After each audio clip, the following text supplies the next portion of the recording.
para ver qué volumen, sonido, listo, ok. Bueno, entonces vamos a aprender hoy a hacer el levantamiento de cadáver, lo que es inspección al lugar de los hechos. Entonces, la imagen muestra un accidente de tránsito que quiero que tengan en cuenta ustedes que son motociclistas. Yo soy motociclista. Cuando la gente se hace adelante de estos camiones tan inmensos,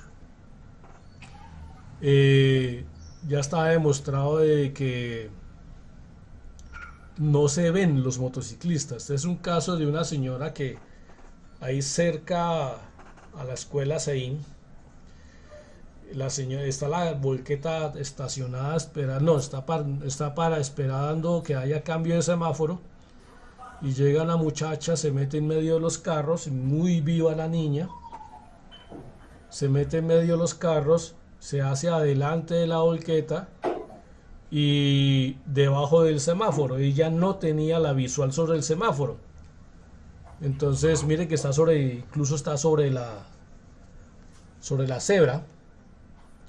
Y la muchacha seguro ya venía de la costumbre de que cada vez que se hacía, le pitaban por detrás y ella tenía que arrancar. O sea, los demás tenían que avisarle, oiga, arranque. Pues en este caso la volqueta no la vio que hizo todo eso. La volqueta no se enteró de que se había metido adelante. Y claro, la volqueta apenas le hizo el cambio del semáforo, arrancó y no le pitó a la muchachita que estaba esperando que le pitaran para ella seguir. Claro, la volqueta aprisiona la moto, el pasajero o el acompañante en la moto se cae, la conductora alcanza a quitarse, pero el pasajero ya no, el acompañante ya no, que era el marido. Entonces ahí lo mata, lamentablemente lo mata y deja esta escena. Y ella después llorando y ¿de quién la manda a ser tan imprudente, hombre? Entonces ahí la culpa la tuvo fue la conductora, y el homicidio culposo lo tiene es la conductora de la moto. Y ya hoy vamos a aprender, aunque la clase pasada aprendimos a colocar eso, los números. Esos números que se colocan ahí son señalizando evidencias. Yo estoy recibiendo una capacitación desde México, y en México, en lugar de colocarle número al muerto, le colocan la letra A, B, C y D, cuantos muertos haya. Y entonces en Colombia vamos a tener que llegar a hacer lo mismo, porque me parece que es más presentable poner una letra. Para Entonces, distinguir la persona, solo para distinguir personas. para distinguir la persona de las evidencias, claro que el eje central es el muerto. Y fragmentos de cuerpo. A, B, Profe, C. Señor, usted vio el video de ese accidente. no lo tengo, creo que no lo he visto en forma. Si me lo puedes regalar después a mi WhatsApp, por favor, muchas gracias. No, como yo trabajo en SEMA, nosotros estábamos haciendo ese edificio en Milán. Sí. De este caso. Sí, este caso, Sí, este caso. señor, ahí lo vi desde una casa que lo mostraron. Sí, No, el que teníamos nosotros en ese día era la cámara de seguridad de la obra. sí. Y evidentemente, así como usted lo expresó ahora, la pelada llega y se le hace diagonal Mm, a la volqueta. mejor. Inclusive la volqueta tenía direccional prendida y todo, y está en ese carril para poder girar a la derecha. Entonces, sabe que todo carro grande debe abrirse. Por eso no estaba, porque ellos empezaron a discutir que el carro grande debería que estar en la derecha, pero él iba a girar a la derecha en el semáforo. Y uno tiene Sí. que estar en el carril para poder girar. Sí, entonces, pero es una imprudencia. Por ahí la policía mandó un video que no lo encuentro donde me quedó, donde explicaba, porque la discusión que teníamos en un comienzo era si efectivamente no hay visual, y pareciera inicialmente que sí hay visual desde el puesto del conductor hasta el frente, pero en el video lograron demostrar, la policía logró demostrar con una grúa que ellos tienen con el mismo cabezote, mostraron que no es posible observar el momento en que se mete el motociclista al frente y ya no lo ven. Entonces es una imprudencia de parte del motociclista. Entonces vamos a aprender a hacer esa diligencia de cómo se hace el levantamiento de cadáver, que se llama normalmente inspección al lugar de los hechos. Bueno, la diapositiva muestra, para poder ilustrarle a ustedes lo que es aprenderse las normas muy bien. Este es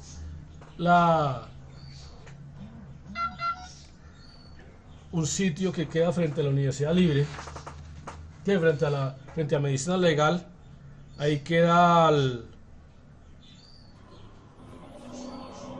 la universidad, queda la que están viendo, el edificio blanco, que es la Universidad de las Américas, pero resulta que ahí colocaron esa señal de velocidad. Frente a las universidades se considera que eso es zona escolar. La gente cree que la zona escolar solamente son las escuelitas. No, la zona escolar también es las universidades. Entonces, véanse ustedes cuál es la velocidad en la zona escolar. ¿Quién me dice? 30. 30 kilómetros por hora. Dice que es la velocidad. ¿Cierto? Profesor, ve la imagen que le acabo de enviar.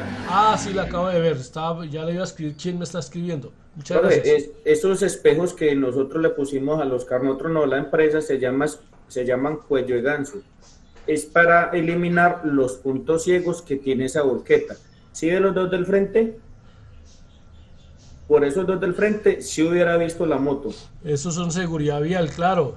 Eso se ve horrible ahí, pero parece un grillo. Pero nosotros ya no tenemos puntos ciegos. Inclusive en la parte superior de la bombilla, al lado derecho, usted ve algo negro y eso es cámara. Y esa cámara también nos elimina el punto ciego de lo que le pasó a la volqueta. Es el vehículo que yo manejo. Claro, entonces esos son elementos de seguridad vial que se colocan precisamente para evitar estas situaciones. Si usted quiere, le comparte ahí en la presentación para que los muchachos vean la diferencia de los dos carros, con espejos y sin espejos. A ver si con esa intención lo hice. Permítame un segundito.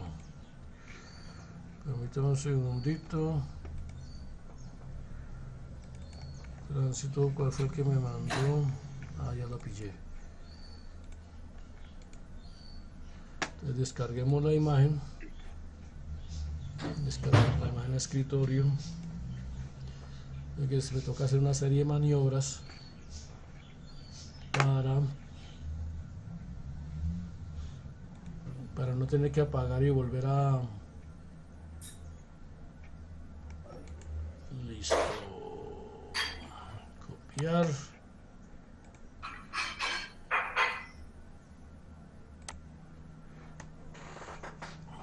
Aquí se me hizo se perdió la presentación, ¿cierto? Sí, ya está como si fuera a dar la imagen, pero está en negro.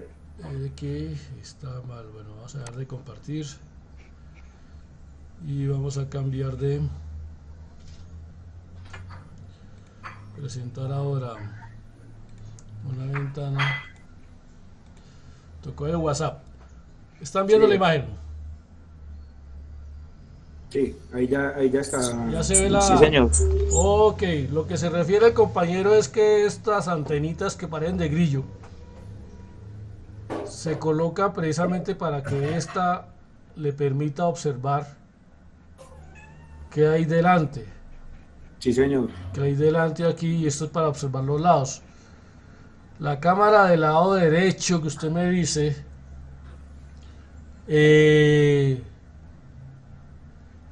ya. Es esa. Sí, señor. Es una nueva forma de aumentar la seguridad vial. Recuerden que estas empresas responden por los actos u omisiones de los conductores. Entonces, para evitar, teniendo en cuenta todos esos riesgos, esto es para minimizar el riesgo, se toman todos estos elementos. Mire, manténgase alejado. Es el bicicletero, es el bicicletero. Este es para que la gente no se meta debajo. Las motos, cuando se impactan contra esto, no terminen por allá metidos. Entonces, esos son maneras de elevar la seguridad vial. Y eso está bien porque, como les dije, conducir es un estado peligroso, es una situación peligrosa, y entonces lo mejor es evitar esos riesgos. Sí, profe, usted sabe que la siniestralidad por el lado derecho en vehículos de carga es de un 89-95% fatales, así como nos está explicando usted en el ejemplo de la volqueta. Entonces, estos vehículos de la empresa, nosotros ya no tenemos puntos ciegos en el carro, ni derecho ni trasero, que también es más evidencial porque atrás también tenemos cámara, y adelante los espejos y la cámara. O sea, nosotros no tenemos disculpas que fue que lo atropellé, que fue que lo pisé, no. No lo vi. Sí ha pasado varios eventos de niños que se estacionan por acá, se hacen al frente o se hacen por ahí por los lados, y el vehículo arranca y atropella al niño. Sí he tenido varios casos, pero es casi imposible uno bajarse, darle una vuelta y meterse por debajo a ver qué hay de raro. Entonces esos elementos, pues sí, esos elementos ayudan mucho a la seguridad vial. Listo. Bueno, compañero, muchas gracias. Voy a ahora sí dejar de compartir. Entonces vamos a seguir con... Interesante y es una reflexión que se hace frente a lo que están haciendo las empresas para evitar la accidentalidad. Y eso está muy bien. Que se evite tanto problema que se está presentando con el accidente de tránsito. Listo, vamos a ver si ya cojo. Ok, ¿están viendo la imagen? Ahora sí. Entonces mire que estaba mostrando de que ustedes tienen que aprender a interpretar la norma bien, se la tienen que saber bien. Si ustedes observan en la imagen, es una zona escolar porque reconocemos que es la Universidad de las Américas, está más arribita que la Universidad Libre, pero lamentablemente el encargado de administrar la vía, que es Invías, le colocó a eso que la velocidad permitida es de 60. Entonces resulta que usted se encuentra ante esa contradicción. ¿Cómo así? Yo estoy pasando frente a un colegio y la velocidad máxima es 30 según la norma, pero resulta que ahí me está diciendo que la velocidad es 60. Si yo llego a matar a alguien ahí, voy a tener que discutir que yo estaba bajo la vía, bajo la condición autorizada de que la señal vertical me está indicando esa máxima velocidad. Entonces, ¿qué se ha resuelto frente a eso? Las veces que yo he tenido que peritar, he tenido que darle explicación al fiscal o al juez, le he dicho que cuando usted tenga una discusión, una disyuntiva, una duda, lo mejor es bajar velocidad.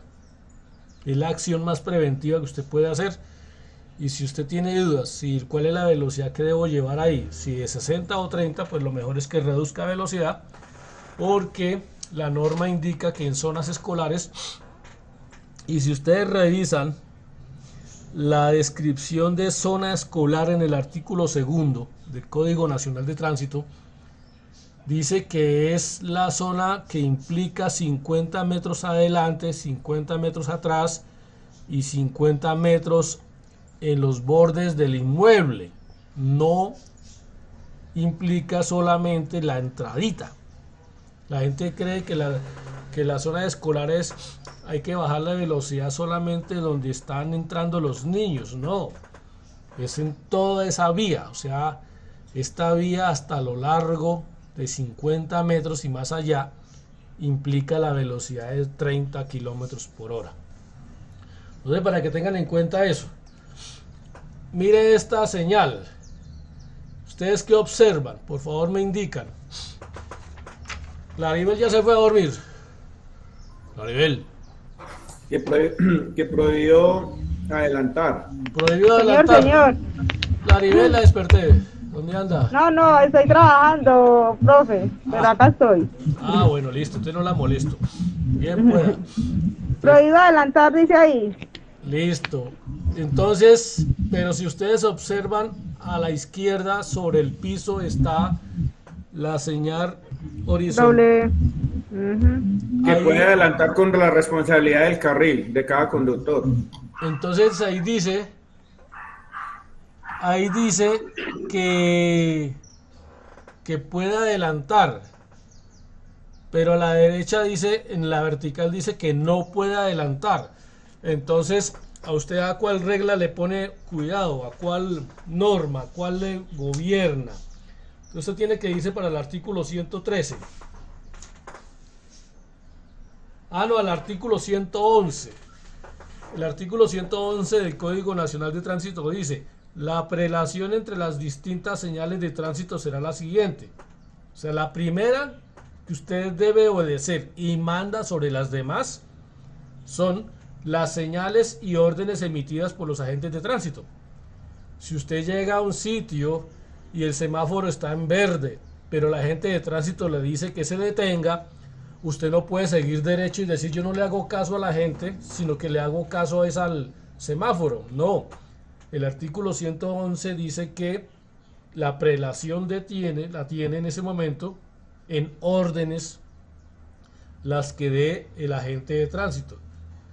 Después viene la siguiente, que es la señal transitoria, que es lo que pasará en los sitios donde hay obras, que a veces ustedes se encuentran en la vía, la gente barriendo o arreglando una parte de la vía y coloca sobre un trípode una señal provisional de 30.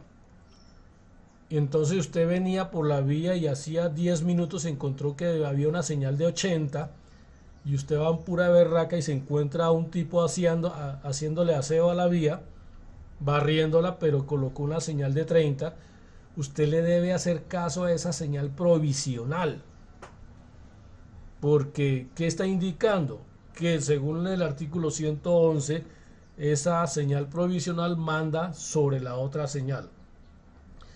La otra son los semáforos. Los semáforos ordenan y organizan el tráfico. Entonces, si hay un semáforo, usted le debe hacer caso al semáforo. La siguiente regla dice que las señales verticales mandan sobre las señales horizontales. Entonces, en este momento, si ustedes están observando la imagen, van a tener que hacerle caso a la señal vertical. La señal horizontal, la que está estampada en el piso, la amarilla, donde dice que permitido pasar, pero la señal vertical le dice que no, entonces usted le debe hacer caso a la señal vertical. Si ustedes encuentran esa serie de dudas, lo mejor es bajar velocidad. Ahora sí veamos cómo se hace un levantamiento de cadáver. Este es el caso de Pablo Escobar, en la época que hacíamos levantamientos, donde se observa que hay un mundo de gente metida en la escena del crimen, en el lugar de los hechos. Entonces, ya en esa época asistía el juez, el médico, el investigador, el fotógrafo, el topógrafo. Eso era un paseo inmenso. Ahora lamentablemente solamente van 2 personas y tienen que hacer todo lo que hacían antes los demás. Entonces, ese levantamiento de cadáver en esa época se llamaba así, levantamiento de cadáver. Y yo no entiendo, mire, si ustedes recuerdan, a Pablo Escobar lo mataron sobre un techo. ¿Qué hace todo ese mundo de gente encima de ese techo? Entonces, no, por prudencia, por seguridad, era mejor no tener toda esa gente ahí. Entonces vamos a ver cómo es que se hace un levantamiento de cadáver. Pero recuerden primero que el éxito de la investigación criminal está en el lugar de los hechos. El 80% de lo que se haga o se deje de hacer va a influenciar, va a golpear el trabajo en la escena, en la investigación criminal. Por eso es el afán en el caso de hoy de este señor Vives, de que la escena quede bien montada. Él ya estaba diciendo que era que estaba oscuro. Ya varios periodistas han hecho recorridos sobre eso y han mostrado que hay suficiente iluminación. Entonces, porque ya los eventos vuelven a la escena del crimen a los años, cuando ya todo está arreglado. Entonces, ojo que entre más nos demoremos en llegar a la escena del crimen, más se pierde la posibilidad de recoger evidencias. Profe, una pregunta. Señor, De él no es contraproducente decir que está oscuro. ¿Por qué? Si van con un man que sepa, Sí. como usted, digámoslo así, sí, caballero, le pasa que usted está viendo oscuro porque el alcohol le quita tanta porcentaje de visibilidad y la velocidad le quita tanto porcentaje de visibilidad. claro, O sea, él está dando pie a que le investiguen más con esa apreciación que está él haciendo. lo que trata de mostrar es que la vía es la que tuvo la culpa y que yo venía bien, incluso solamente se tomó 3 cervecitas, pero él dio 147 grados de embriaguez, él dio 147, Yo grado 2. dio grado 3, grado 2, Grado 2, profe, grado 2. grado 2, y es cierto, pero el hombre tuvo que haber estado haciendo otras cosas, estar durmiendo o algo así, porque no es posible que usted lleve un mundo de gente y no pare sino a los 400 metros. Y eso que él tenía metido dentro de la parabrisas una muerta. Entonces, ¿cómo no es que no va a parar? No, y el golpe que se genera. Lo despierta. Bueno, entonces, ojo, cuando trabajamos el lugar de los hechos siempre tenemos que tener claro, preguntarse qué ocurrió. Son como las preguntas de oro. Ustedes cada vez que trabajen en la escena del crimen, pregúntense en eso. ¿Qué ocurrió? Porque eso los orienta para poder trabajar bien. ¿Quiénes son los que están interviniendo? Eso es muy importante. Por ejemplo, ¿quiénes son? Carro contra carro. Listo. Carro contra moto. Listo. Ya voy entendiendo. Carro contra peatones. Ya voy entendiendo. ¿En dónde es la escena? El cuándo, en qué momento ocurrió, cómo, hay que hacer la secuencia, hay que llevar la secuencia. ¿Con qué? O sea, qué elementos intervinieron y por qué. ¿Por qué? Entonces esas explicaciones se tienen que dar a través del proceso de investigación criminal. Pero es bueno que ustedes los tengan de una vez orientados el momento en que trabajen en el lugar de los hechos. Ojo, la criminalística que se aplica en la escena del crimen se llama criminalística de campo y es la que se encarga de la búsqueda y protección y fijación de las evidencias en el lugar de los hechos. Entonces, nosotros... Profe, qué pena molestar tanto. Hágale. Me devuelve la imagen para yo copiar las dos últimas. Es que yo no le tomo pantallazo, sino que copio y así estoy estudiando 2 veces. ¿Con qué armas y por qué?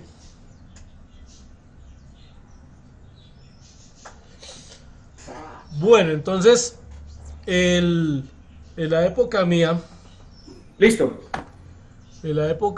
Cuando hace 30 años empecé a levantar muertos, los que íbamos a la escena del crimen éramos la gente que más sabíamos de criminalística. Éramos los duros de la criminalística, porque allá uno sabe si sabe o no sabe. Eso es como el jugador de fútbol que sentado en la cantina dice que hace jugadas todas las que sea, pero vaya, póngalo a jugar y lo verá que es un tronco como yo. Entonces, en la escena del crimen se sabe si usted sabe o no sabe criminalística. Pero hay un problema inmenso hoy. Eso era hace 30 años. Por eso es que decir que las cosas hoy son mejores que antes, eso es falso. Hoy, y pasó en el CTI, que cuando necesitaban mandar gente a levantar muertos, a hacer la inspección al lugar de los hechos, pues estaba la secretaria del director toda aburrida de tanto hacer lo mismo, 10 años escribiendo a máquina.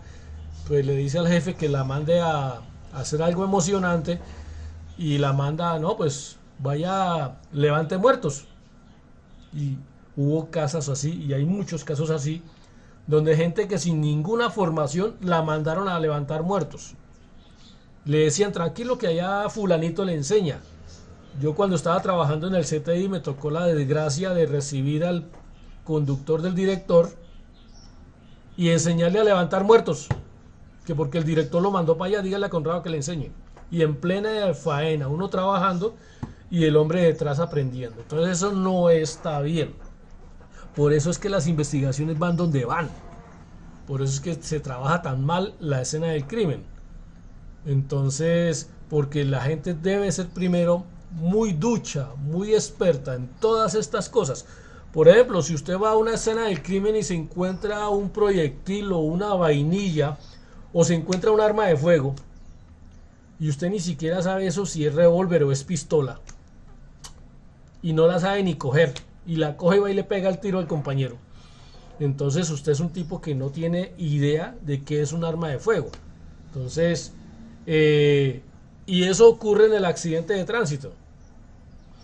No me lo van a creer, pero todavía me enfrento con agentes de tránsito que dicen que hay cosas que no se recogen en la escena del crimen, pero no saben por qué no se recogen, por qué no se llevan a análisis, simplemente porque eso para ellos no vale. Entonces, incluso me he encontrado con agentes de tránsito que dicen que si se encuentra un arma de fuego en el accidente de tránsito, para ellos eso no es evidencia. Entonces no la recogen. Entonces, ¿qué la hacen? Y le pregunto, bueno, ¿y ustedes qué hacen entonces eso? No sé, no sé qué han hecho con las armas de fuego. Entonces, ojo que ese tema tenemos que cambiarlo mentalmente, de hacer de que la escena del crimen es una escena de laboratorio inmensa, donde se despliega todo el conocimiento científico para que usted pueda recoger la evidencia. Entonces, ¿cómo se le llama a la criminalística de campo? Se le llama en términos de derecho inspección ocular, o inspección al lugar, o inspección al lugar de los hechos, o inspección a la escena del crimen. La terminología crimen se trae del contexto gringo. Aquí no se hablaba antes de la escena del crimen, ahora ya sí se habla, pero porque los gringos vinieron a capacitarnos. Se habla de inspección al cadáver o inspección, y en accidentes de tránsito hay gente que le pone nombre más rimbombante, le llama eso disque accidentología.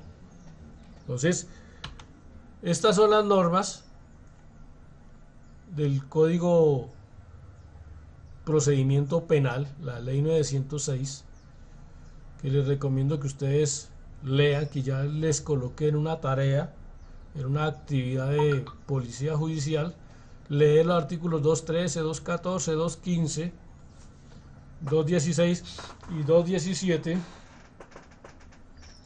para que se enteren qué dice la norma frente al accidente de tránsito, frente a cómo se levanta el lugar de los hechos, cómo se trabaja la escena del crimen.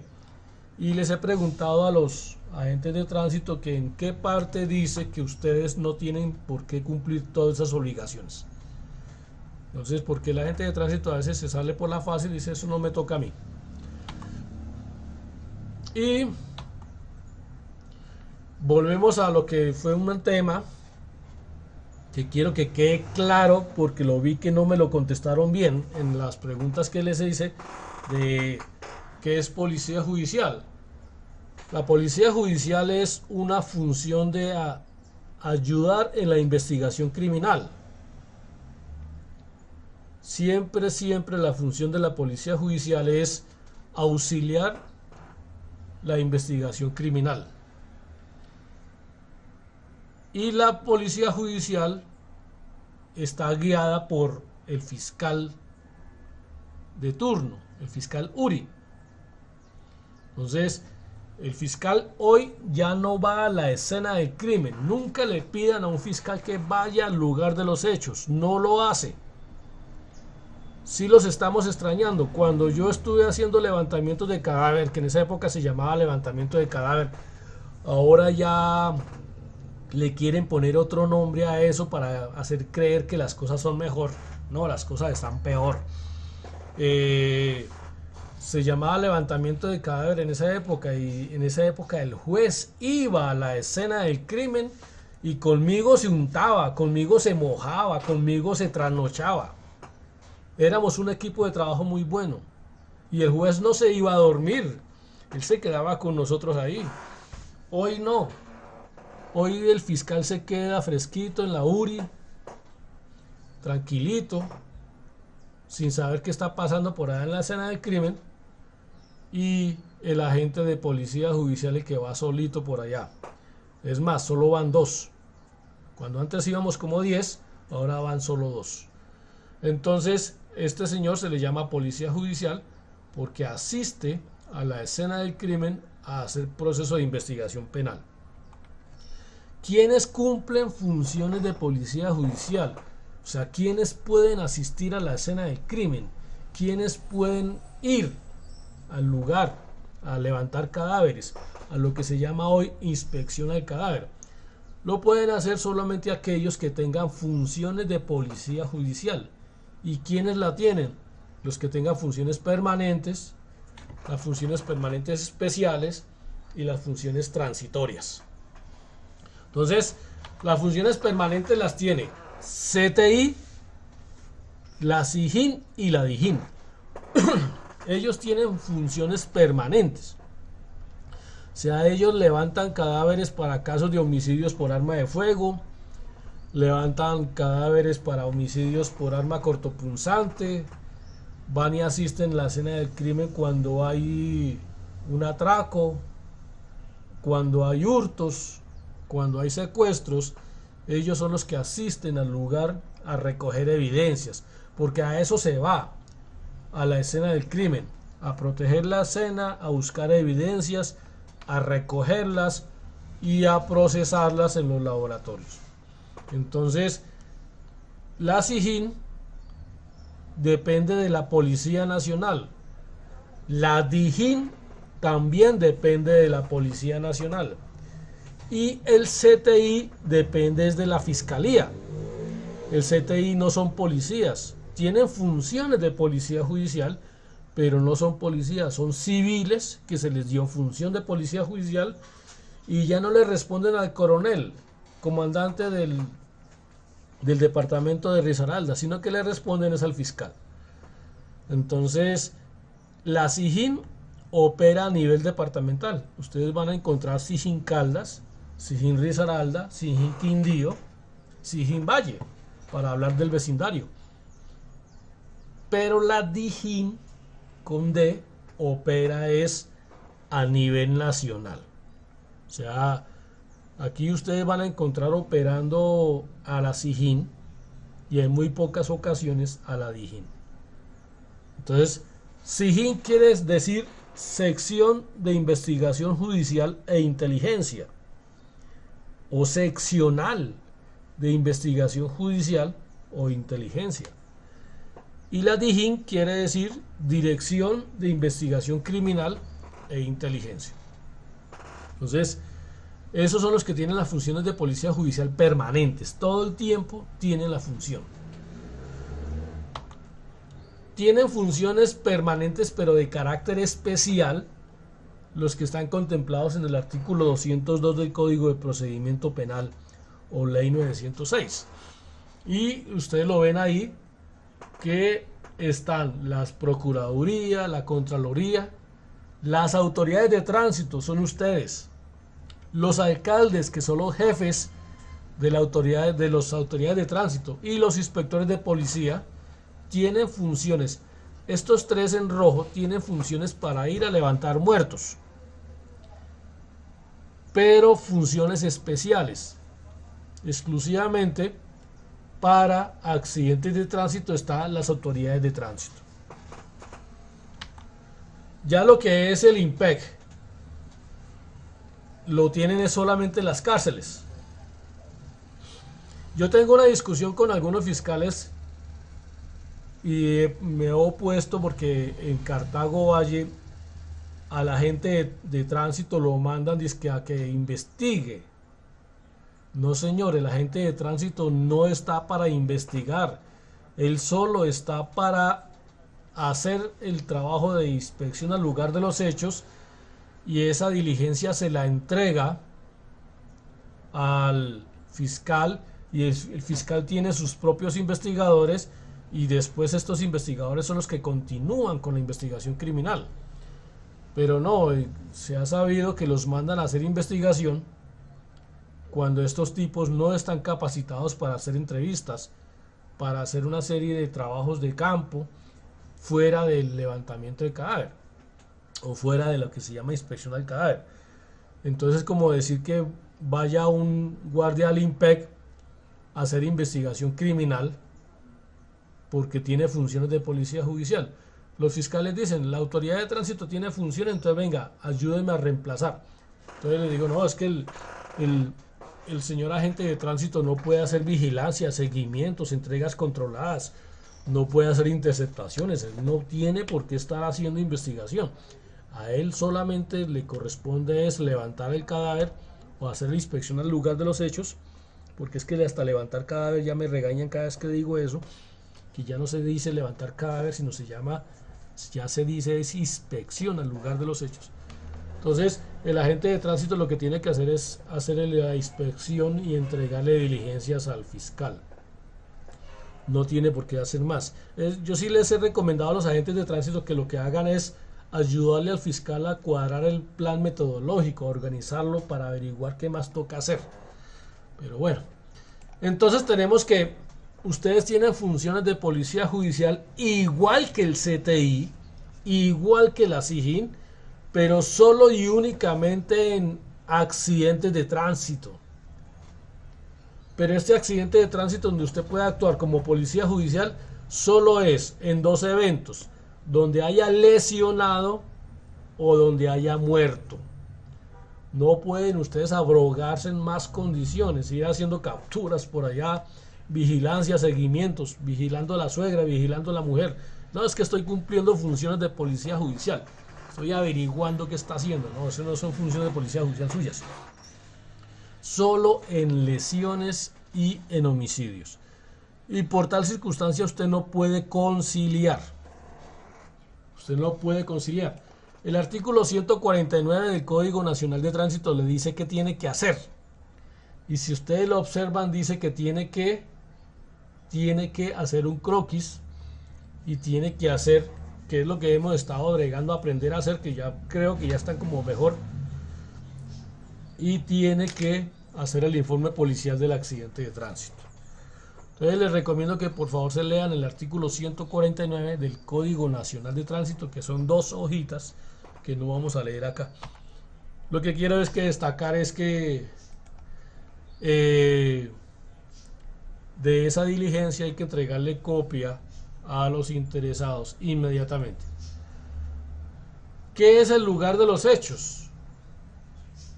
Que es donde vamos a tener que levantar el cadáver o la inspección, o hacer la inspección al lugar de los hechos. El lugar de los hechos es el lugar donde ha ocurrido un delito, donde ha ocurrido algo que para nosotros es un delito, porque alguien murió, alguien lesionó. Entonces, ese es el sitio del lugar de los hechos. Entonces, ojo con esto. No lo vamos a ver ahorita, pero quedamos pendientes. La investigación criminal tiene estas 3 fases, aunque normalmente se consideran 2, que es el de investigación y de juicio, pero técnicamente se dividen en estas 3, que hay la indagación, la investigación y el juicio. En este momento, recuerdan que en el caso de Santa Marta en La Gaira, al tipo por haber sido capturado en flagrancia, le están haciendo imputación de cargos, o sea, van en este punto. Toda esta es la demora que hace la fiscalía para poder llegar acá. Cuando llegue acá la imputación de cargos, ya oficialmente está procesado, se está procesando y ya se le llama imputado y ahí sigue el proceso de acusación. Por eso es que él no aceptó cargos, para demorar algo más allá, para poder llegar a la negociación. Cuando la fiscalía lo acuse, tendrá oportunidad de seguir negociando. Cuando llegue a la preparatoria, también tendrá oportunidad de seguir negociando. Y cuando lo llamen a juicio, también antes de arrancar, tendrá oportunidad de seguir negociando, para no ir a juicio. Y no es porque se quiera escapar, sino porque es que va a reparar las víctimas. ¿Cómo hace uno para no ir a juicio? repare, pregúntele a las víctimas cuánto vale lo que les dañé y negociar. No todas las veces lo que pida la víctima es lo que se va a pagar, pero mientras la víctima quede satisfecha, ya el juez dice listo, ya no hay juicio y al señor se le saca de todo proceso penal. Entonces, ojo con eso. ¿Cómo se inicia una... Profe, que tiene una preguntita. Dígame, licenciado. Profe, también, pues a mí no me ha quedado como bien claro es eso de que ellos dilatan el tiempo como por 36 horas o algo así, que después tienen que como comenzar desde cero, algo así. No, lo que pasa es que cuando hay una captura, la norma dice que hay que presentárselo al juez en las próximas siguientes 36 horas, máximo. Si se pasan las 36 horas después de usted haber sido capturado, ya hay que soltarlo porque la captura se vuelve ilegal. Entonces, por eso era el afán de la fiscalía no capturarlo todavía, para ir recogiendo evidencias, ir haciendo el proceso de investigación. Aquí a la izquierda, todos esos actos urgentes había que hacerlos,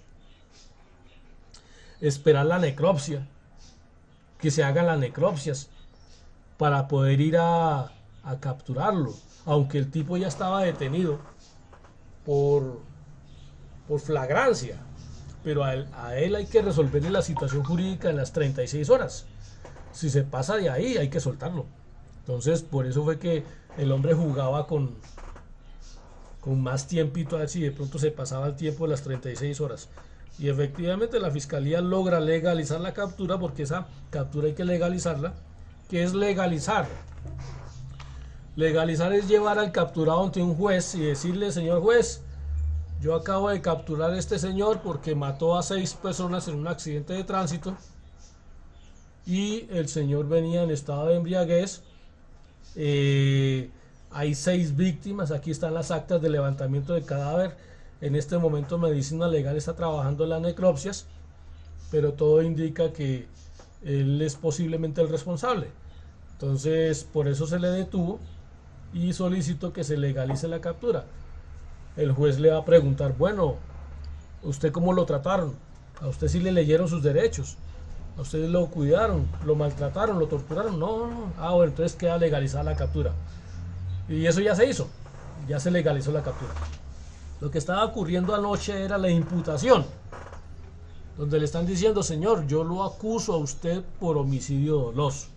No homicidio culposo, sino homicidio doloso, porque usted hizo esto en tales condiciones. Pero el fiscal, cuando habla de eso, tiene que estar sustentado en todo este proceso de actos urgentes. No les queda bien ni está permitido que el fiscal eche cañazos. Diga: usted estaba borracho, me parece. No, no. Tengo la prueba. Mire, el embriaguez decía tanto. Usted venía de estar en una actividad social donde llevaba todo el día bebiendo. Entonces hay elementos que le pueden llegar a esa conclusión. Entonces, y debe esperar los informes de policía judicial para poder llevar a ese proceso, porque hay que mostrarla, ya no hay que echar carreta, no hay que echar cañazo. Entonces ya lo imputaron, entonces el tipo ya sabe que lo van a acusar o está siendo acusado por homicidio doloso. Le preguntaron cómo se declara a él, porque ahí hay una oportunidad. Ahí el juez, ahí el fiscal le va a decir: señor Vives, si usted acepta cargos, tendrá una rebaja del 50%. 50%. Entonces, ¿usted cómo se declara? Y el juez le va a preguntar: bueno, ¿y usted cómo se declara al fin? Entonces, no, yo no acepto cargos. Ah, bueno, seguimos. Si acepta cargos, pues simplemente se cierra la diligencia y se espera otra audiencia donde el juez va a decir cuánta cárcel le va a dar. Hubiera sido así de fácil, pero no, el hombre no aceptó cargo porque el abogado le va a decir: no, ganemos tiempo mientras va y trae la plata, mientras la descarga y la traen por allá, y vamos hablando con la familia, y después, cuando vaya a haber juicio, llegamos con las actas de acuerdo con las familias, y el juez va a decir: bueno, a la familia le va a preguntar: ¿usted se siente satisfecha con lo que le dieron? ¿Usted se siente reparada? Ah, sí, sí. Ah, bueno, entonces cerremos, aquí no hay nada. Recuerden que el proceso acusatorio es negocial. O sea, usted que no tiene nada, usted es un pobre diablo que no tiene con qué pagar. Le toca irse a la cárcel. Entonces, le toca aguantarse. Ojo que para arrancar una investigación criminal se necesita que haya algo que la mueva. Y eso se llama noticia criminal. Y eso parte de la denuncia, la querella, la petición especial y de oficio. O en algunos momentos la fiscalía por sí sola se entera de que hay delitos que se están cometiendo, no hay nadie que está denunciando, entonces lo puede tomar como propios, arranca él solo y puede ser a través de noticias, de la televisión o informes o anónimos. Profesor, ya hago una preguntita. Dígame, licenciado. Lo que pasa es que cuando yo estaba en la red de seguridad, hubo un muchacho que tuvo un enfrentamiento con 2 ladrones. Sí. Y él como que mató a uno. Sí. Pero ahí pues ahí lo tienen en un proceso, y eso mientras no aparezca alguien a como familiar o alguien conocido a poner una demanda, ¿qué pasa ahí? Bueno, entonces eso me lleva a decir, véase la palabra de oficio. ¿Qué quiere decir de oficio? Que hay cosas que la fiscalía puede hacer sin esperar que alguien demande o que alguien denuncie. Por ejemplo, aparece un muerto en la calle.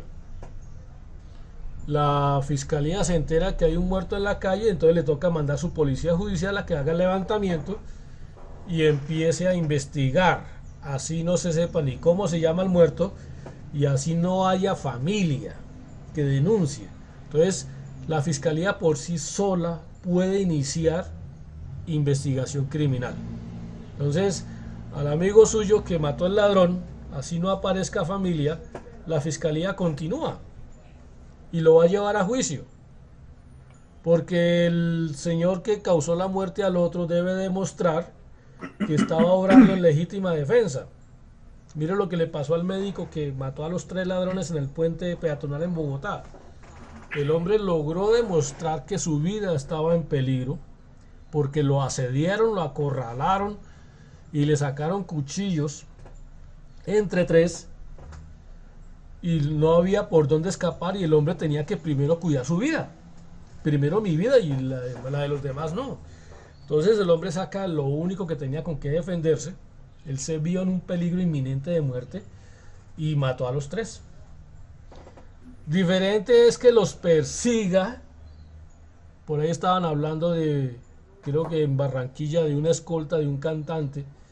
Persiguió al ladrón y lo mató. Se metió en un problema. Porque la defensa, la legítima defensa solo está autorizada cuando el peligro sea inminente.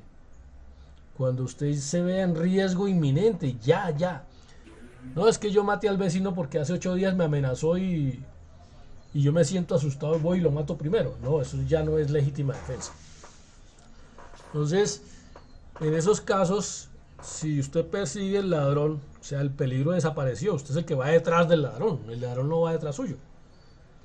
O usted también puede tener una especie de legítima defensa cuando está defendiendo a otro.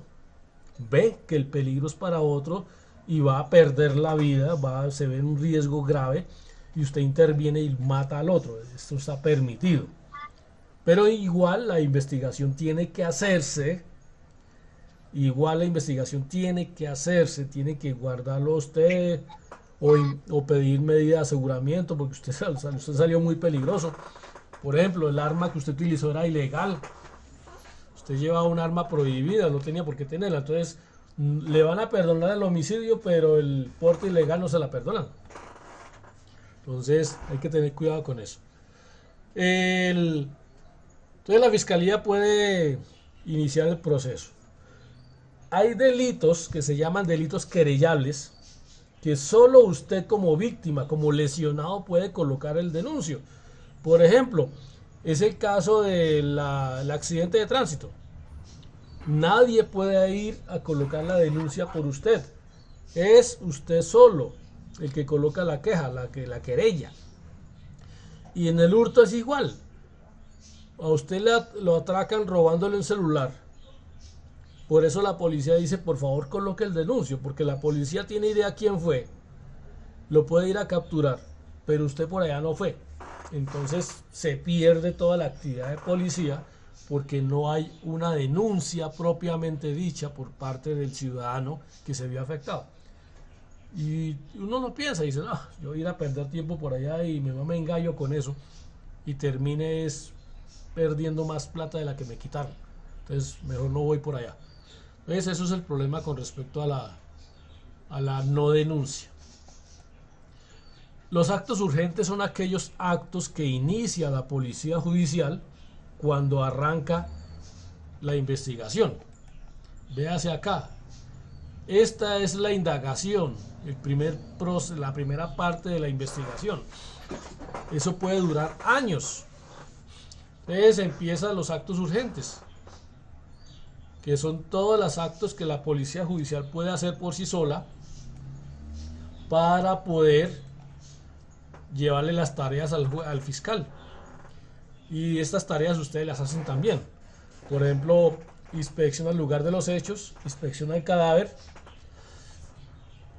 hacer entrevistas, hacer interrogatorios. Ojo que este término es mejor que lo lean de manera cuidadosa, porque la corte y ningún fiscal autoriza que policía judicial entreviste al sospechoso o posible autor. Por ejemplo, ustedes capturan, o la policía judicial captura a un homicida, captura a un sicario. Ustedes solamente le pueden preguntar el nombre y la cédula y leerle los derechos. Y entre los derechos está que puede guardar silencio. Y entre los derechos es que tiene que llamar a un abogado. Le vamos a poner un abogado. Si el tipo le da por echar carreta y contar todo lo que pasó, no, es que a mí me contrató fulano, es posible que todo lo que diga el señor se caiga, porque él tiene derecho a ser interrogado delante de un abogado que lo esté representando. Entonces había una discusión con respecto a los agentes de tránsito, porque usted coge en un accidente de tránsito, por ejemplo a Vives, usted lo coge ahí en la camioneta y tiene todo ese reguero de muertos. Entonces usted tiene que llenar el IPAT y preguntarle, venga, ¿cómo se llama usted? Déjeme su cédula, no es cómo se llama usted, sino deme su licencia, deme su cédula y deme su SOAT. Y preguntarle algunos detalles. Entonces decían que para ese evento el policía judicial, el agente de tránsito, no podía interrogar al sospechoso, porque eso está prohibido por constitución. Tendría que hacerlo con abogado a bordo. ¿Usted se imagina todos los accidentes de tránsito que hay en Colombia para tener abogados por ahí? Nah. Entonces la corte dijo, no, venga, eso ahí no opera lo que se aplica para el proceso penal, lo que es el derecho de capturado. Pues claro que hay que leerle los derechos de capturado, porque él en ese momento está capturado. Vives estaba capturado ahí porque está detenido en la escena. Fue detenido en flagrancia, se llama así. Pero la gente de tránsito sí le puede preguntar, venga, ¿esa camioneta de quién es? Deme los papeles de la camioneta, deme los documentos de la camioneta. ¿Usted de dónde venía? Venga, le hago el examen de embriaguez. Se le puede hablar al sospechoso. Entonces, las actividades que ustedes tienen como policía judicial, las cosas que tienen que hacer como policía judicial en un accidente de tránsito, están ahí contempladas en el artículo 205, que son inspección al lugar de los hechos, inspección al cadáver, hacer entrevistas. ¿Qué son las entrevistas? Preguntarle. Hay fiscales que dicen que no les gusta que los agentes de tránsito entrevisten, pero el IPAD dice que usted tiene que preguntarle al grupo de gente quién vio, y usted tiene que hacerlo. Ir al grupo, oiga, ¿alguien vio? Ah, sí, yo vi. ¿Qué vio? No, eso. Ah, bueno, deme su número de cédula, déjeme su cédula, deme su teléfono, dirección donde vive, y yo lo anoto aquí. Entrevista. para que después la policía judicial, a través de la orden del fiscal, vaya y lo entreviste. Ustedes tienen que ordenar el examen de los conductores, por ejemplo el examen de embriaguez. Si usted no está capacitado, no tiene la formación, no está autorizado, no lo puede hacer, pero lo puede llevar a un hospital para que el médico haga el examen de embriaguez. Al lesionado hay que llevarlo al hospital y de paso decirle, no se le olvide que tiene que ir a medicina legal a que le hagan la valoración médica para determinar cuál fue la incapacidad médico legal. Al cadáver hay que remitirlo a la morgue de medicina legal y hay que solicitar la inspección a los vehículos para poderlos llevar a patios. Los vehículos detenidos por situaciones de policía judicial, por situaciones de investigación criminal, no tiene por qué pagar los patios, porque la fiscalía tiene sus propios patios y no puede cobrar. Lo que sí toca pagar es la grúa, pero entonces eso es para que tengan en cuenta. Bueno, entonces la inspección al lugar de los hechos lo hace la policía judicial, guiado por el artículo 213 del Código de Procedimiento Penal o Ley 906. Por favor, se lo leen muy bien. Ahí en rojo está claro, dice: inmediatamente examinará minuciosa, completa y metódicamente, eso no es llegar de fiesta ya, y deberá descubrir, identificar, recoger y embalar todas las evidencias de acuerdo a las guías y a los manuales de policía judicial y a los manuales de criminalística. Ustedes no pueden inventar cosas. Entonces, y deberá realizar un proceso de documentación a través del acta de inspección, a través del croquis y a través de toma de fotografías o de video.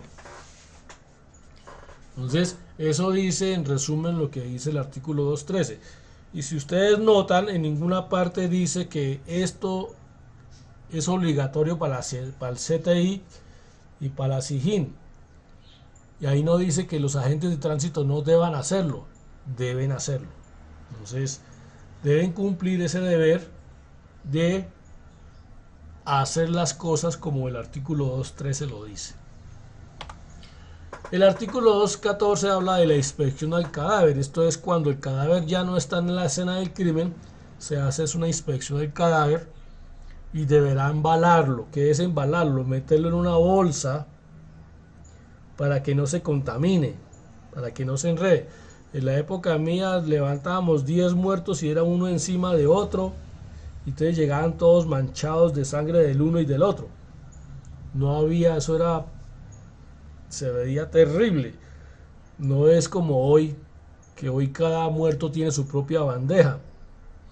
No, ya hoy se echa incluso sus bolsas separadas. A la gente le dolió mucho, le dio muy difícil en el año 2005 cuando empezaron con eso, porque consideraban que lo estaban echando a la basura. No, simplemente lo que estamos es haciendo una preservación, una protección para que no haya más contaminación.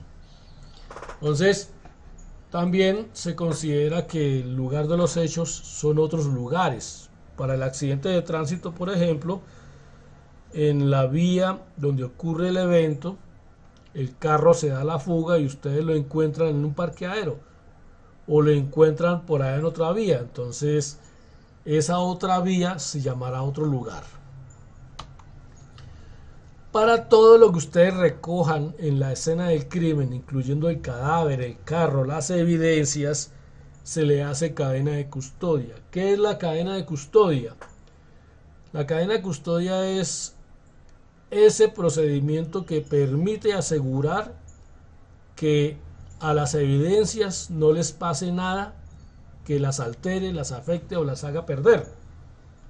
O sea, usted hace todo lo posible a través de un procedimiento que se llama cadena de custodia para que la evidencia que usted recogió en la escena del crimen sea la misma que se le entrega al laboratorio y sea la misma que se lleve a juicio.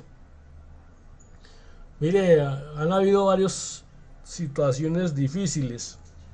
aquí en Pereira pasó una vez, donde la policía judicial levanta al muerto y de puro atacado lo echó ahí atrás, y más adelante el muerto se les bajó y pasó un carro por encima y lo dañó más. Entonces ya el muerto apareció con unas nuevas lesiones. Supongamos que va a hacer la necropsia y no, y el tipo le metieron 3 balazos, pero encima aparece con llantas marcadas por encima del cuerpo. Y diga, el médico va a decir, ¿esto qué fue? Un accidente de tránsito y ¿qué? Una muerte por arma de fuego y encima le tiran el carro. Si usted no narra esos eventos, Bogotá también pasó eso, donde el policía judicial va con su carro lleno de muertos y en un puente un muerto se bajó y le cayó también a un taxi encima.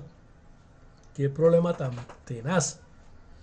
Entonces hay que dejar claro que eso ocurrió. Diferente es en el accidente de tránsito. El desprecio que se hace por la evidencia en el accidente de tránsito es perverso. Se suben los carros arrastrados, o hay otras grúas que llevan el carro arrastrado,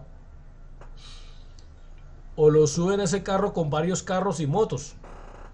Entonces el carro va lleno de rayones, le hacen nuevas evidencias y usted se tiró toda esa evidencia. Es más, en los parqueaderos saquean los carros.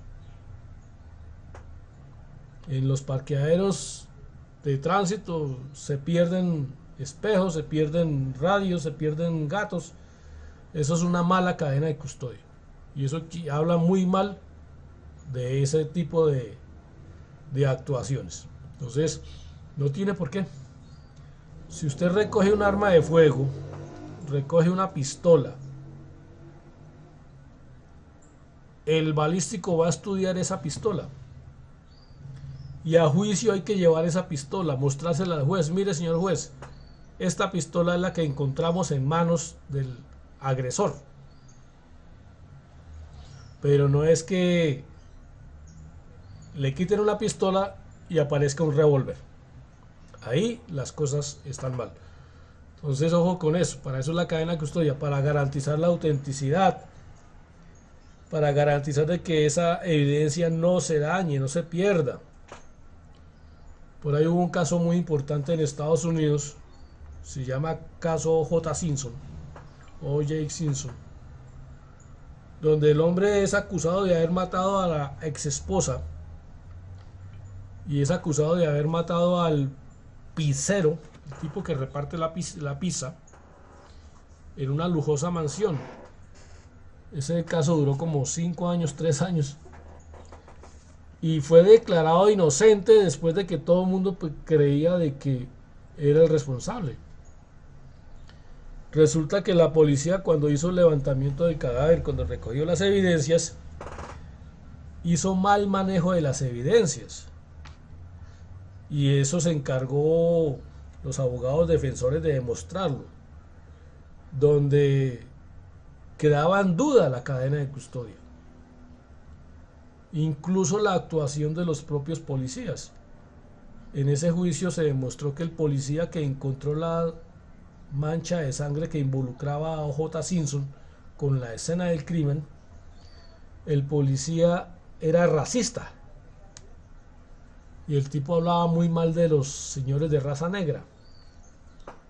Y entonces la defensa logró demostrar eso y el juez dudó, o el jurado dudó, sobre si esa evidencia fue realmente recogida bien o fue plantada por parte del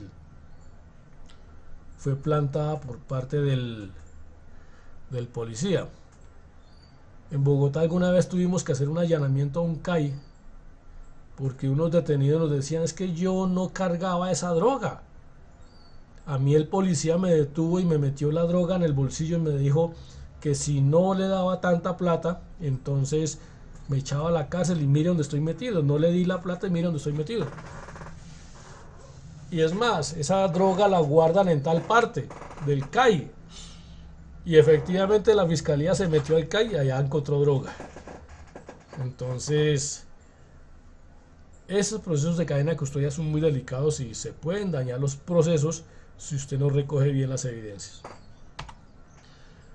Ojo, las escenas del crimen se dividen en primarias, secundarias y accesorias. Hay mucho más definiciones, pero vamos a quedarnos con estas, que son las que ustedes más van a conocer.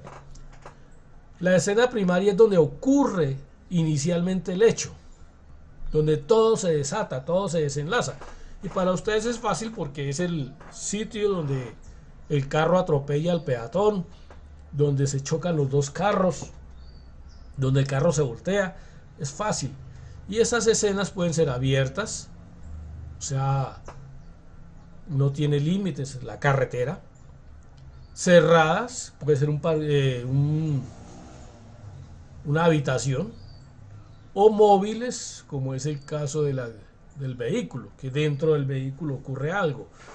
Por ejemplo, en un megabús, una frenada fuerte para evitar matar un peatón, el señor del megabús frena duro y en la frenada se cae una viejita y se parte un brazo. Ahí ya hay una situación de accidente de tránsito, porque ya hay un lesionado con vehículo en movimiento. Así no tenga la culpa, pero hay que hacer proceso de investigación. La escena secundaria es el lugar donde se encuentre fuera del lugar, o sea, es diferente a la escena inicial, pero también hay evidencias. Por ejemplo, el cadáver que lo trasladan. Hay un problema gravísimo que se está presentando con los señores de las ambulancias, que están recogiendo las personas lesionadas y estos fallecen dentro de las ambulancias o fallecen en el hospital. Me han dicho algunos agentes de tránsito aquí en Pereira que las ambulancias recogen hasta el muerto, ya saben que está muerto y se lo llevan y después dicen no, fue que se murió por el camino y cobran ese pasaje. Entonces, todas esas mañas se están dando en Colombia que es tenaz. Las escenas accesorias son todas aquellas escenas que no son ni primaria ni secundaria, pero que vinculan el evento. Entonces, para que tengan en cuenta eso. Escena de crimen primaria es donde está el cuerpo, donde está el muerto. Escena secundaria es donde la sala de necropsias, la sala de la morgue del hospital donde fue llevado el lesionado y allá termina falleciendo en el hospital. Escena de crimen abierta y campo abierto, para ustedes es fácil porque la vía. Y escena de crimen cerrada es donde haya muros, techo, una cueva, entonces será cerrada ahí. Y móvil, una escena del crimen que se pueda desplazar, y en eso están los vehículos. Bueno, posición de los cadáveres en la escena del crimen, muy importante que ustedes aprendan a reconocer esos nombres. Primero, no se dice acostado boca arriba o mirando para el cielo, se llama decúbito dorsal. Esa es la terminología que se utiliza para poder indicar, porque en el acta de inspección le van a preguntar eso, cuál es la posición del cadáver, y usted no puede decir que se encuentra boca arriba. Si usted dice eso, le van a decir que no sea tan bestia. Así no se dice. Se llama decúbito dorsal. ¿Qué quiere decir decúbito? Que está acostado. Dorsal, que está acostado con su espalda, contra su espalda. O sea, está recostado al dorso. Por eso se llama decúbito dorsal. Tenemos decúbito abdominal. Está acostado boca abajo. Abdominal o ventral. Se van a encontrar esos términos.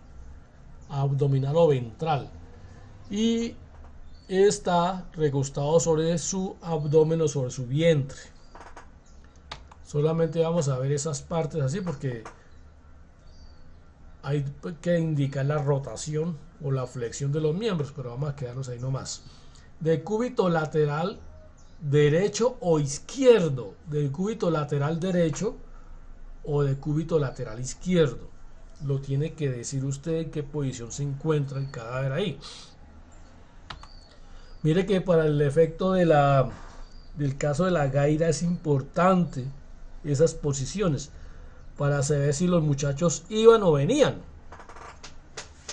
La posición de sentado no se llama de posición sentado, sino se llama posición sedente. Se oye mejor y es más fácil decirlo así. Posición de genupectoral. Posición de suspensión total, cuando está el ahorcado que cuelga totalmente de la cuerda y ninguna parte del cuerpo hace contacto con nada. Se llama suspensión total.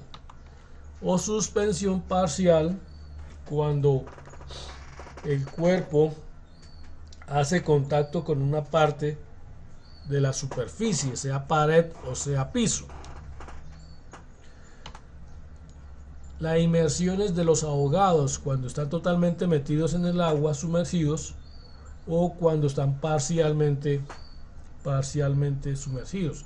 Una parte del cuerpo está por fuera. Se llama inmersión total o parcial. En este caso se llama decúbito abdominal, se encuentra boca abajo. Para este se llama decúbito dorsal. Sus espaldas están recostadas al piso. Para este caso ya es de cúbito lateral izquierdo.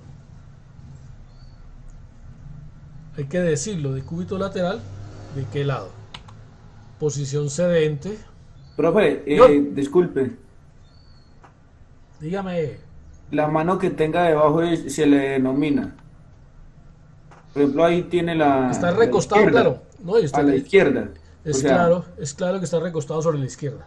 O sea, y si estuviera al contrario sería cúbito lateral derecho. Derecho, sí, hacia el lado que se encuentre recostado. Como cuando usted duerme en la cama del lado derecho o izquierdo.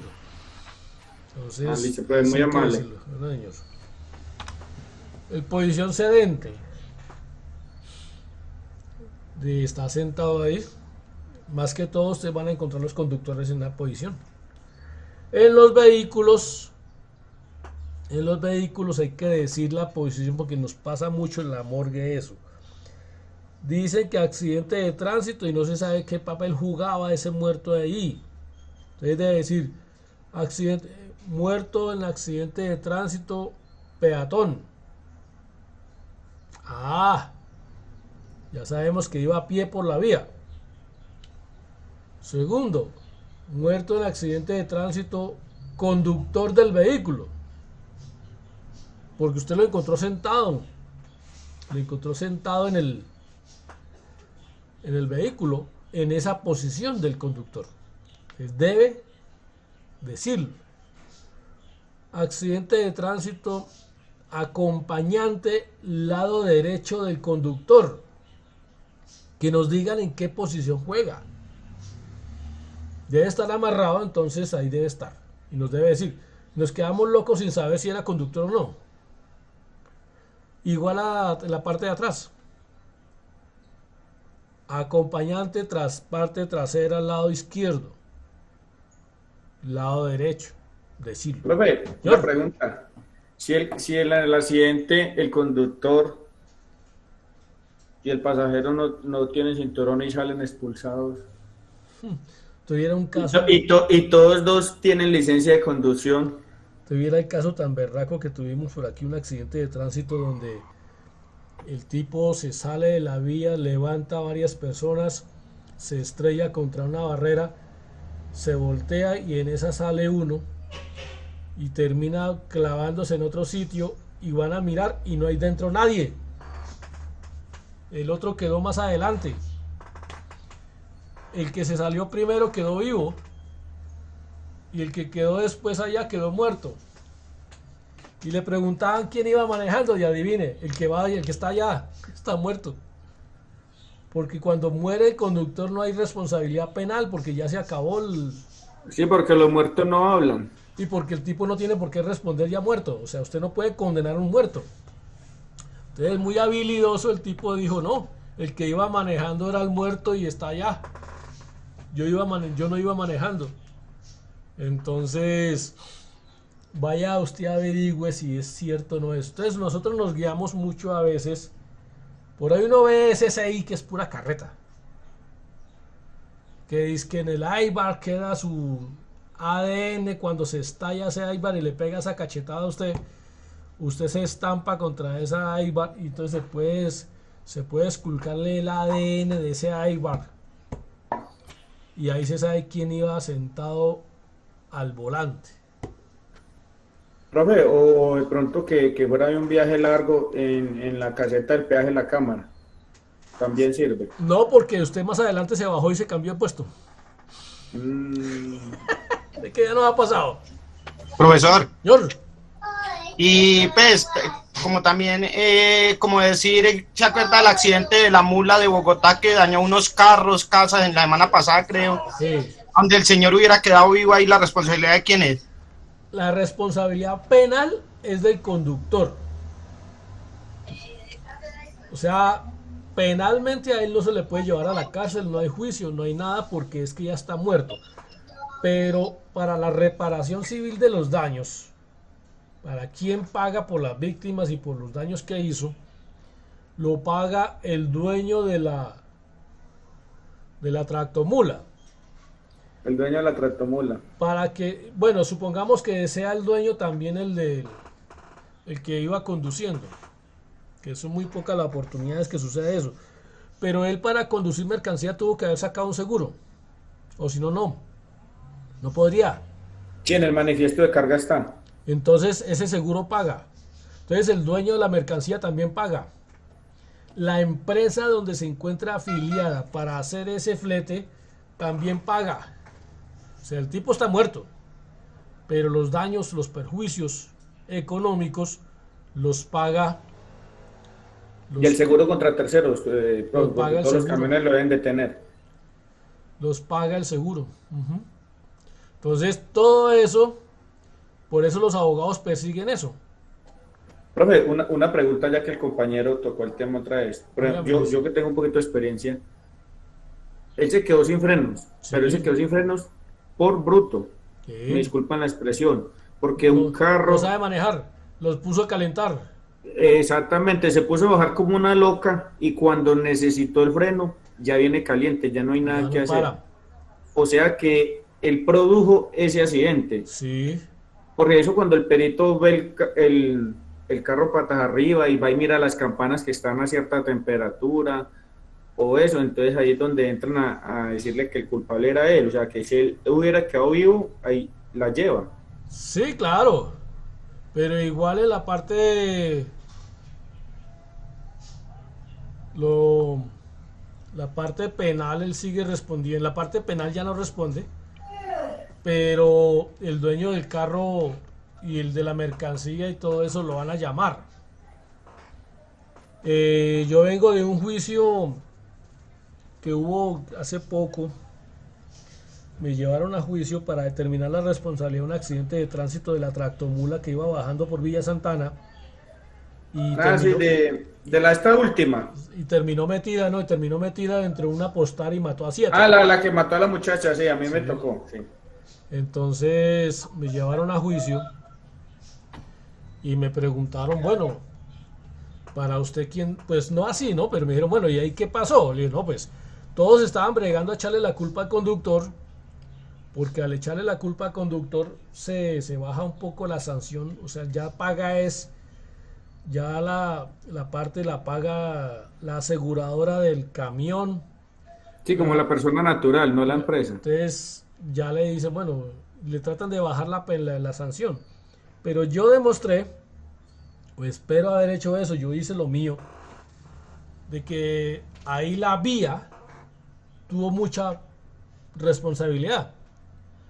Porque en 400 metros, que es el descenso, desde arriba de los tanques, 350 metros son hechos en concreto, y en un concreto donde tiene acanalado el piso, les colocan una especie de hendiduras. Entonces, Dilatación, señor, dilatación. no, Es para que no se, para ah, que anteriormente ese concreto lo sí, echaban sin las parrillas y sin claro. lo que usamos hoy en día. No, Entonces, disculpa, la dilatación es para cuando hay dos placas que se unen, para que en caso de que se dañe una no tenga que uno romper todo. Pero no, si ustedes miran, hay unos pequeños labrados, como unas Es rayas, unas huellas. unas pequeñas huellas, pero transversales, donde es como si usted pudiera agarrarse de ahí, Eso, para que la llanta agarren mejor se agarren supuestamente. mejor de ahí. Y entonces demostré que ese pavimento hasta ahí llegó, la tractomula llegó sanita y buena. El problema fue que ya cuando entra a la iglesia y ahí para abajo, algún genio de la gloria del municipio le dio por meterle pavimento a eso con asfalto, asfalto. más liso. Entonces más liso, menos adherencia. Sí, señor. Y además que en el sector hay mucha suciedad. Entonces cuando la tractomula empezó a bajar por ahí, ya empezó a patinar, ya empezó a no tener agarre, empezó la carga a mandar. Y El peso. la carga empujó y terminó clavando la tractomula en el apostar. Yo logré demostrar que la vía tuvo que ver también en el accidente de tránsito. Claro que más de uno me echó la madre, pero de eso trataba. Pero Pues, sí, tiene toda la razón. entonces, en echarme la madre. No, no, no. Póngale cero, póngale cero. En la Yo le vía, voy profe, en la mirando vía. al Pues, vez. lo que usted propuso tiene lógica, que Ah, ya. Ya le entendí. Entonces, ojo con eso que usted puede decir con fundamento científico la ocurrencia del evento. Yo le explicaba a la juez de que las camas bajas están hechas para planear, para viajar sin adherirse al piso, precisamente porque esa es la función de ellos. Ellos no tienen ninguna función de adherencia, de agarrarse. La que tiene la función de adherencia es el cabezote que se soporta y tiene las llantas específicas para eso. Incluso solamente el cabezote tiene, las ruedas delanteras son de dirección y las llantas traseras son de tracción, que son diferentes. Pero cuando ya pierde la tracción por culpa de mal estado de la vía, ya quien responde no es el conductor, sino el que responde es el dueño de la vía. En responsabilidades civiles, en ese caso se logró demostrar, o eso intenté hacer, falta ver la sentencia, de que el culpable es la vía. profe, Señor, y otra preguntita, cómo decir, en la vía nacional, sí, como en vía, ¿no es cierto? Pero en la ciudad o en los pueblitos es la alcaldía, o quién responde ahí. dentro de los municipios, dentro de los pueblos, el responde a la alcaldía. Por ejemplo, ustedes que están trabajando por Pacífico 3, resulta que hay trabajos en la vía y están entrando y saliendo volquetas de un sector y esas botan arena. Y viene un motociclista que no conoce el sector y se encuentra con un reguero de arena y el hombre se cae y se mata o se lesiona. Entonces van a decir, pero qué man tan bruto, no sabe manejar moto, mire, se cayó solito. No, el señor puede demandar a Pacífico 3 porque esa arena fue la que tuvo la causa del accidente, fue el responsable. Entonces toca llevar un experto como ustedes, que ya son expertos ahora, van a decirle al juez de que esa arena hizo que perdiera adherencia, que la llanta no se fije al piso ya, sino que se comporta como un jabón. Y Y perdió entonces estabilidad. la pérdida de estabilidad en motos es una posibilidad y eso fue lo que ocasionó el accidente. Igual reguero de aceite. Yo me caí por allá en Fresno, porque es que por el lado de Fresno la gente llena el Willys hasta el tope de aceite, de combustible, y cuando van girando en las curvas se van vomitando. Y entonces el reguero quedó en la vía. Yo no tengo por qué ser responsable de lo que a mí no me corresponde. Yo asumo de que la vía está en buenas condiciones y resulta que nadie le hacía mantenimiento a la vía y un día me fui de trasero por allá. Menos mal que no me maté, ni me dañé más, no pasó nada. pero eso ocurre, eso ocurre. O que usted en la obra le dé por dejar unas piedras mal puestas. Entonces, mira, aquí se mató recién volado el barranco abajo por la Romelia El Pollo. Cerraron la vía, pero el alcalde le olvidó colocar barreras claras, y un pelado que salía de un partido del Pereira, de ver un partido del Pereira, se metió en plena berraca en la moto. Yo que voy a esperar que haya una piedra en la mitad de la vía, y el tipo se dio contra ese barranco, contra ese derrumbe. Entonces, por no haber colocado una señalización correcta, haber impedido que se roben la señalización o que se pierda o que no sea visible, pues el pelado siguió derecho y se mató. Ahí tocó pagar los muertos del derrumbe, que fueron como 4, y encima el del accidente de tránsito, que no se colocó las barreras suficientes. Por eso es que ustedes deben colocar, en la noche deben colocar fogatas o algo que ilumine, para que no sea que venga un despistado detrás y se ve. Tuve un caso donde el señor un camión venía subiendo el camión por la Virginia hacia Pereira, y de pronto el hombre para porque dice que se le estaba incendiando el camión, y el hombre para, y mientras le está echando el extinguidor al motor, llegó alguien por detrás y se pegó un mamonazo y se mató. Entonces me ponen a investigar a mí, y el abogado ¿No fue el del planchón, profe? ¿Señor? Ese no fue el del planchón que el motociclista le metió por debajo porque no lo vio. Yo no recuerdo, no era planchón, era camión. Ah, ya. Entonces resulta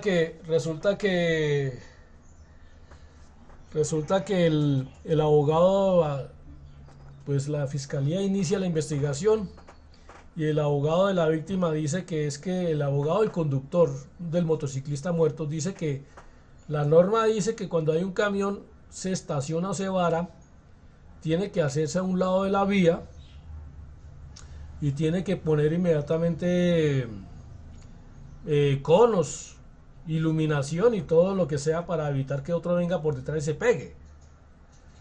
Me ponen a mí a investigar y yo llego a la conclusión de que efectivamente encuentro en las imágenes que tomó ese día la policía judicial, encuentro que hay polvo blanco debajo del camión, que dentro el camión tiene embadurnado porque el tipo bajó, el tipo abre, el conductor del camión abre la tapa del motor, el capó, lo levanta y le echa encima, y luego después de que ocurre el accidente lo baja, y en la imagen se ve al ladito un extinguidor. Entonces encuentro coherente la versión del conductor del camión. Claro, a usted le empieza a echar candela al camión, usted no se orilla o para y no se pone a buscar los conos para ponerlos, sino que lo que hizo fue buscar el extinguidor, y mientras estaba en ese proceso se dio el motociclista contra eso. Entonces le dije a la fiscalía que la culpa fue del muerto. Claro que me odian, pero el trabajo mío es ir a decirle a la fiscalía lo que pasó. Exacto, ir a la verdad. Claro. Tuve un caso del tren cañero de la Virginia, entre Viterbo y la Virginia. Hay una cosa que está pasando y ha pasado varias veces con los trenes cañeros. Un motociclista con su pareja iba... No, es más fácil decirle lo siguiente.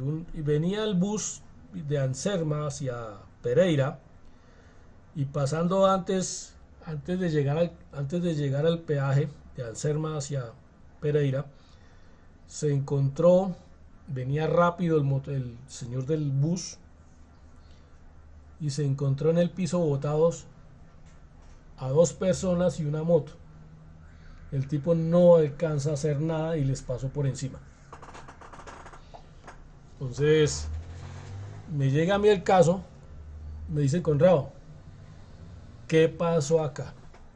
Entonces es muy importante el trabajo de la escena del crimen y leer el expediente. A mí me llegan los casos casi 2, 3 años después de haber ocurrido el hecho, cuando ya está el expediente cocinado y el fiscal no sabe para dónde coger. Yo me pongo a leer el expediente y dice el expediente en una entrevista que se hizo a uno de los pasajeros, que él vio pasar 3 minuticos antes de que el bus le pasara por encima de los dos personajes. Antes de que pasara eso, él vio pasar el tren cañero. Y listo.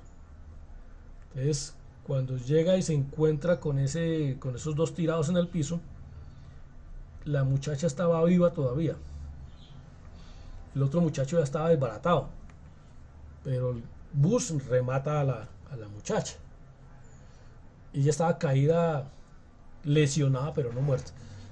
Entonces, gracias a unas imágenes que tomaron muy bien los policías de carreteras y que era de noche, logró demostrar que el tren salió a la vía, el camión y la moto se estrella contra el tren y el tren se va de la escena del crimen. Más adelante lo logran detener porque alcanzan a avisarle a la policía de carreteras que tenía un retén ahí arribita de que acaba de ocurrir un accidente de tránsito y sospechoso es el tren que va yendo en esa dirección, ahí en Asia, y lo detienen. Lo detienen por sospecha, se lo llevan para estudiarle y no le encontraron nada. Mancha de sangre, mancha de nada. Entonces llego yo a reconstruir, años después, la escena del crimen, a hacer un trabajo ahí. Y le digo al fiscal que me consiga el tren para ver el tren de noche, porque tengo una sospecha. Se lo comenté al fiscal de que sospechaba de que los trenes, por las fotos que yo veía del día de los hechos, yo sospechaba que los trenes son invisibles de noche. Entonces le comenté a los de policía carreteras ese día: vamos a hacer una reconstrucción y vamos a mirar el tren de noche. Y bingo, no llegó el tren. El abogado me salió con una y otra disculpa, que estaban trabajando, que esa maquinaria es muy costosa, que entonces aplacemos. Entonces llamé al fiscal y, muy amigo mío, le dije: manito, nos están mamando gallo. Entonces el fiscal le dijo al abogado del representante del tren: o usted me trae ese tren o lo mando a inmovilizar yo. Entonces, listo, entonces volvamos dentro de 15 días. Entonces volvimos a los 15 días a repetir la escena y bingo, llegó el tren. Parecía un arbolito de Navidad. Alguien le dijo al abogado de que yo iba a mirar si el tren es invisible o no de noche. Y el abogado le puso de todo, eso parecía un arbolito de Navidad. Y claro, ese tren se veía. Entonces, pero aún así no me dejé mamar gallo, listo, no hay problema. Hice la reconstrucción y logré demostrar cómo fue que le pegó. Pero volví otro día, que nadie sabía, y me puse a filmar todos los trenes. Ahí me quedé toda la noche filmando trenes y vi que el barro les tapaba todas las lucecitas. Como están trabajando por allá entre el barro, pues todo ese barro que salpica, toda esa carga que salpica y está mojando y está todo eso, esos trenes ya no tienen las luces ni las cintas, están todas tapadas de barro. Y con eso demostré que el tren que fue detenido en Asia sí era el mismo que tuvo que ver con el accidente, pero no es que se dio la fuga. en el proceso de reconstrucción logré demostrar que ni el conductor se dio cuenta que le había pasado por encima a dos personas. Porque eso, en ese tren, en ese tractor que se iba jalando, era un tractor, ese ruido tan HP, ese ruido tan terrible, todos esos vagones saltando y brincando y sonando, y ese motor de ese tractor, pues el conductor nunca escuchó ningún golpe, ni lo sintió, que le pasó por encima a dos personas. Entonces él vio pasar el motociclista, pero no se dio cuenta que el motociclista se dio contra el último vagón de los 5. Y cuando el señor del vagón, el señor del tractor iba adelante, él no le alcanzaba a ver la cola al tren. Él logró demostrar de que el tren fue el que tuvo la culpa en el accidente de tránsito. No el bus, sino el tren. Pero eso fue gracias a las evidencias aportadas en la escena del crimen. De pronto busco estos días las imágenes de ese caso y se las explico mejor en imágenes. Entonces, según eso, profesor, eso cualquiera no puede hacer criminalística. No, Dios, primero se tiene que... No me lo van a creer. No me lo van a creer y le voy a decir algo que es imposible. Pues no es imposible de creer, sino simplemente esto va en la mística de uno. 24 de diciembre estuve en el Águila Valle filmando una curva. Ahí después de Anserma, entre Anserma y el Águila, había una curva y un tipo mató a un motociclista. Pero teníamos que demostrar el comportamiento de los motociclistas que rompen curvas, se meten en contravía por romper la curva. Profe. Entonces ese día me quedé todo el 24 de diciembre, desde las 7 de la noche hasta las 3 de la mañana filmando mientras los demás estaban tutainando. Mientras los demás estaban comiendo tamales y haciendo sancocho, yo estaba filmando una hijo de madre curva. Señor. ¿Hace cuánto ese accidente? ¿Por ahí 8 años? Yo creo que sí. No, unos 10. Yo creo que sí. Pero no fue para el Águila, profe. ¿Fue donde? No me acuerdo. En Fue subiendo a la vía para el Chocó. ¿Cómo es que ya después de Anserma Nuevo, una volqueta que pesó el motociclista en la cabeza? Yo no recuerdo.